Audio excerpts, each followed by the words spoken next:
rwanda asa mu zabukuru arabona imana yacu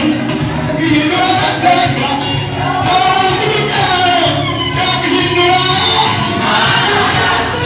ihindura amateka nawe yarahindura imana yacu ihindura amateka nawe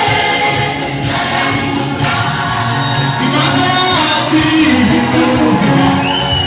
utagira nijoro bapfakazi n'ibihele kugira ihindura amateka nawe yabihindura imana yacu ihindura amateka nawe yarahindura imana yacu ihindura amateka nawe imana yacu ihindura amateka nawe